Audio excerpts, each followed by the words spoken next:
Ahojte, moje meno je Igor a v dnešnom videu vám niečo poviem o platbách. Keďže mnohí rodičia sa nás cez školský rok pýtali, že ako to vlastne funguje, že prečo im chodia upomienky o platbách, aj keď platbu uhrádzali a prečo im to chodí každý mesiac a tak ďalej, tak to teraz celé vysvetlím, aby nezniklo k nedorozumeniu. Takže ako prvé, nechodia upomienky, ale chodia informácie o vystavení splátky. To znamená, že každý mesiac 5 dní pred splatnosťou, a tá splatnosť vždy prvý deň mesiaci, to znamená, že 25. alebo 26. Podľa toho, koľko má ten mesiac dní, jednoducho 5 dní pred splatnosťou vám príde informácia, že je vytvorená splátka. To znamená, že zo zákona my musíme informovať ľudí, že je vytvorená splátka. Tá splátka nie je vytvorená skôr, je vytvorená vlastne 5 dní pred tým obdobím. Preto vám príde informácia, že je vystavená splátka a že je teda potrebné uhradiť nasledujúci mesiac. A ak ste to uhrádzali skôr, že berte túto správu ako bezpredmetnú.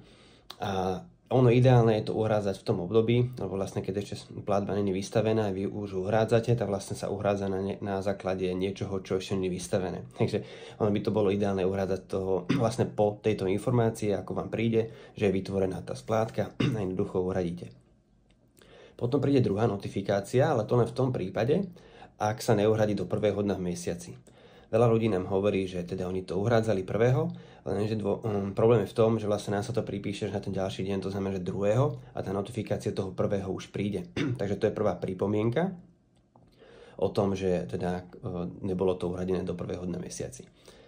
Ak sa to potom neuhradí znova, že človek pozabudne, čo je úplne normálne, tak my potom nejak 7. 8. dňa mesiaci píšeme už SMS-ky, keďže tieto informácie chodia do mailov a vlastne potom to píšeme do SMS-ky, teda že pripomíname, čo je úplne normálne, že jednoducho tam nie je uhradená tá platba.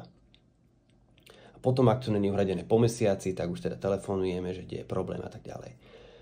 Ďalšou vecou, s ktorou sme sa stretli cez školský rok, bolo to, že rodičia nám hovorí teda, že je to uhradené včas, jednoducho v tom období, ktoré som spomínal, ale zabudli napríklad udať variabilný symbol a vlastne preto sa platba nepriradila. Keďže máme cca 400 detí na tanečných kurzoch, je to veľmi veľa platieb, tak sa to nepáruje manuálne, účtovníčka to nepáruje manuálne, ale páruje to automatický systém behom 2-3 minút a preto vlastne je tam ten variabilný symbol a jednoducho automaticky sa tieto platby párujú. Potom sa pýtali rodičia, že prečo vlastne, či to nevieme spárovať my, keď nám napísali, že tú platbu platili, tak prečo musia uhradzať znovu a prečo to my vraciame ako chybnú platbu. A dôvod je ten, že vlastne daňový úrad a daňové zákony hovoria o tom, že platba v platbe musí byť jednoducho informácia o platiteľovi alebo variabilný symbol. To znamená, že meno alebo variabilný symbol. A keďže veľakrát sa stáva, že kurz objednala mamina a vlastne v splátkovom kalendári je vystavené meno maminy a platí to otec alebo babka alebo detko, čo je vlastne iné meno účtu, iný platiteľ a nedal tam ten variabilný symbol, tak vlastne my tú platbu máme nezaradenú, lebo sa nezhoduje ani v jednom bode, to znamená, nie je tam ani meno, ani variabilný symbol. Preto vlastne párujeme s tým variabilným symbolom a je to bezproblémové. Ak by sme ten variabilný symbol tam nemali a párovali to nejakým spôsobom manuálne, museli by sme zvýšiť školné kvôli tomu, že vlastne musel by sa zaplatiť účtovník, ktorý by to robil manuálne, nerobil by to systém za 2 minúty, ale robilo by sa to niekoľko hodín mesačne vždy. Takže vlastne by tam vzniklo náklady, ktoré by boli spojené s zvýšením, čo vlastne nechceme. Takže takto nejakým spôsobom fungujú tie platby. Možno to je pre niekoho otravné, nám takisto chodia notifikácie o leasingoch, o rôznych pôžičkách a tak ďalej, že nám vlastne vždy notifikuje ten systém o tom, že vystavila v splátkovom kalendári je vystavená splátka. Je to super, lebo keď zabudnem, tak tam sú obrovské penále.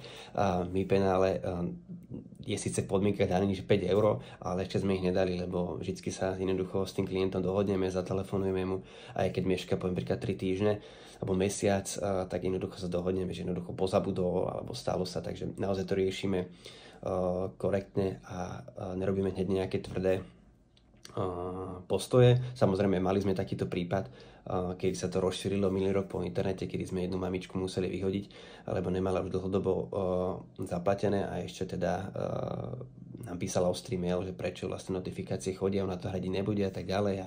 tak samozrejme museli sme to stopnúť tým, že vlastne nemala záujem ani doplatiť kurz. Tak vlastne v takomto radikálnom prípade, kedy vlastne nie je to uhradené a klient to ani nechce uhradiť, tak jednoducho dieťa nemôže prísť na hodinu, čo je úplne asi normálne.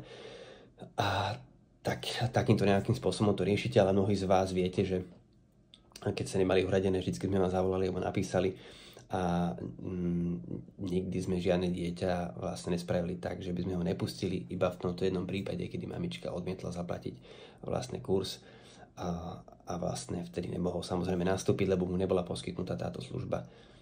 Takže iné je, keď niekto odmietne a iné je, keď pozabudne alebo sa stane hocičo, preto voláme, informujeme sa a vždy to nejakým spôsobom vyriešime.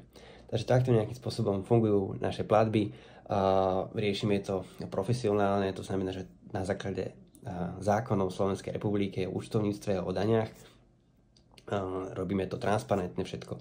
Takže takýmto nejakým spôsobom to aj budeme robiť naďalej. Možno ste sa stretli s tým, že platíte kurzy na ruku nejakému lektorovi alebo nejakému združeniu, ten vám nedaný doklad a samozrejme ten vás asi nebude notifikovať o platbách takýmto štýlom, lebo to zrejme nemá ani nejakým spôsobom uvedené v danovom priznaní, ale to už nebudem riešiť. Jednoducho fungujeme takýmto spôsobom a po zavedení týchto notifikácií máme 90% platieb zaplatených včas.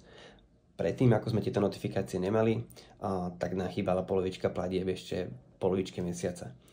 Takže má to určite nejaký význam, máme dobré pozitívne výsledky a veríme, že vás tieto informácie až tak neotravujú. Ak aj áno, tak ich skúste prehliadnúť, je to jeden e-mailík mesačne.